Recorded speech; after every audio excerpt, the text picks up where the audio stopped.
সাদাকাল্লাহুল আযীম।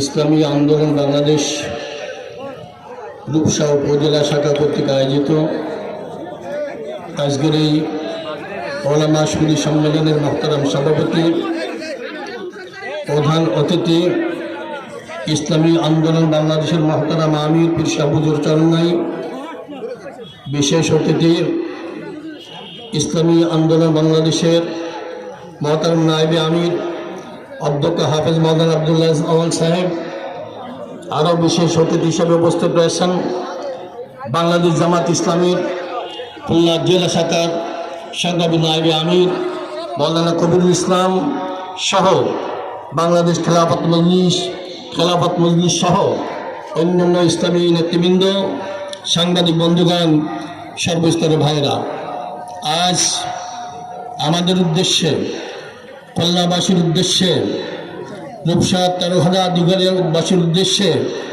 আমাদের মোহতারাম আমির গুরুত্বপূর্ণ বক্তব্য রাখবেন। আমি সংক্ষেপে এতটুকু কথা বলতে চাই। আলোচকগণ আলোচনা করেছেন কি সমস্যার মধ্যে আমরা ছিলাম। বিগত 54 বছর ধরে এদেশবাসী কি চিত্র দেখেছে, কি দৃশ্য দেখেছে, সবাই আপনাদের জানা। কেন এই সমস্যাটা ছিল? আমি মনে করি ভালো নেতা আমরা সংসদে পাঠাতে পারি নাই, আর ভালো নীতি আমরা প্রতিষ্ঠা করতে পারি নাই। আর ভালো নীতি হলো ইসলাম।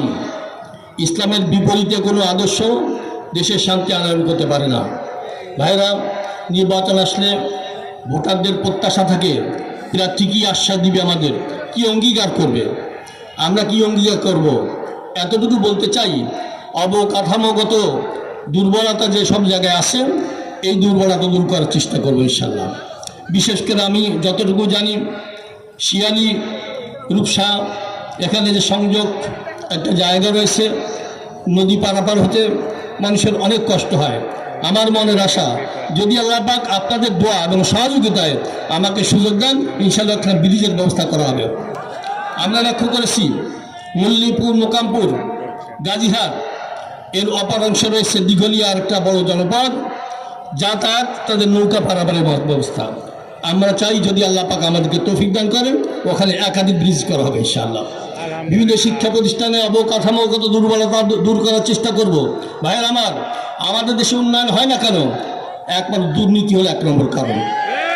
কারণ বরাদ্দ হয় 100 টাকা, কাজ হয় 20 টাকা, আর 80 টাকা গায়েব হয়ে যায়। এর জন্য উন্নয়ন হয় না। আর আইন শৃঙ্খলা পরিস্থিতি নষ্ট হয় বিপদগামী যুবকদের মাধ্যমে। আমার মনে হয় দুর্নীতি যদি বন্ধ হয় আর বিপদগামী যুবকদেরকে আমরা যদি পুনর্বাসন করতে পারি, ইনশাআল্লাহ দেশের মানুষ নিরাপত্তা পাবে। আপনারা সম্ভব মনে করেছেন, আমরা সম্ভব মনে করি। বিশেষ করে যে সকল যুবকেরা বিপদগামী হয়েছে, হয়তো কোনো নেতার পাড়ায় পড়ে, কোনো দলের পাড়ায় পড়ে, আমরা আশ্বস্ত করতে পারি ইনশাআল্লাহ এদেরকে পুনর্বাসন করা হবে। আমরা কঠিন মনে করি না, তার দৃষ্টান্ত উপহার দিতে চাই। আপনারা জানেন, কয়েক বছর আগে খুলনার দক্ষিণাঞ্চলে জনপদের অধিবাসীরা মারাত্মক সমস্যার সম্মুখীন ছিলেন। নানান রকম হয়রানি, নির্যাতন, নৈরাজ্য, খুন খারাপি ছিল। একবার জেলা প্রশাসনের নেতৃবৃন্দ যারা দায়িত্বশীল এসে বিশাল এক মজমা করেছিলেন, আপনাদের জানা আছে, যেখানে আজকে ওয়াজ মাহফিল হবে, জেবিয়া ফুটবল ময়দান। সেখানে তারা বলেছিল আমরা অবৈধ অস্ত্র উদ্ধার করতে চাই। আমি প্রশাসনের জেলা কর্মকর্তাদেরকে আশ্বাস দিয়েছিলাম, 1 সপ্তাহ আমাকে সময় দেন, 1 সপ্তাহ। আমার বিশ্বাস ছিল আমি যদি ওদের কাছে আওয়াজ পৌঁছাতে পারি, ওরা অস্ত্র নিজেই জমা দিবে। দেখা গেল 1 সপ্তাহ সময় নিয়েছিলাম। যারা বয়স্ক আছেন আপনারা সাক্ষী দেন, এই কাউন্সিল মোড়ে কত অস্ত্র, আগ্নেয় অস্ত্র মাটির থেকে উঠায় তারপর জমা দিয়েছিল। কারণ আমাদের কাছে যে অস্ত্র আছে, পিসাব চওড়ার কাছে যে অস্ত্র আছে, এইটা সবার কাছে নাই। লক্ষ লক্ষ সন্ত্রাসী, চাঁদাবাজ, তারপর দুর্নীতিবাজ আল্লাহ হয়েছে যে অস্ত্রের মাধ্যমে, সে অস্ত্রের দোয়া আর হলো মঙ্গল কামনা, নসিহাত, ভালোবাসা, মমতা, মোহাম্মত দিয়ে ওদেরকে কনভার্ট করা হয়। আমরাও চাই আজকে যুবকেরা যেমন আমাদের কথা সায় দিয়েছে, আমাদের বিশ্বাস ওরা পুনর্বাসিত হবে ইনশাআল্লাহ। এমন হয়েছে, রাস্তায় চলতেছি অন্ধকারে, ওদেরও চিনি না, আমাকে দেখে ওরা বড় বলি করে, এই বড় হুজুর আসছে, বড় হুজুর আসছে। আবার কাছাকাছি বলে কি ওদের এগিয়ে দেওয়া লাগবে নাকি, আমি বললাম যে এগিয়ে দেওয়া লাগবে না। অনেক শ্রদ্ধা করতো, ভয় করতো, সংকোচ বোধ করতো। আমার বিশ্বাস ওরা যতটুকু বিপদগামী হয়েছে, আমরা যদি দায়িত্বপ্রাপ্ত হতে পারি, এরা যদি পুনর্বাসিত হতে পারে, চুরি হবে না, ডাকাতি হবে না, ছিনতাই হবে না, রাহাজানি হবে না, আর এদেরকে ব্যবহার করে দুর্নীতিবাজরা কখনো আর ক্ষমতা যেতে পারবে না।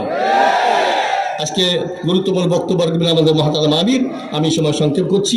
আল্লাহ পাক আমাদেরকে সঠিক পথে বেছে নেওয়ার তৌফিক দান করেন। ইসলাম শক্তি এক হচ্ছে, আপনারা সবাই সহযোগিতা করবেন। আমরা দেখতে চাই ইসলামের সংসদে ইসলামের নেতৃত্ব তৈরি হয়, ইসলামের সংসদ তৈরি হয়। আল্লাহ পাক তৌফিক দান করেন।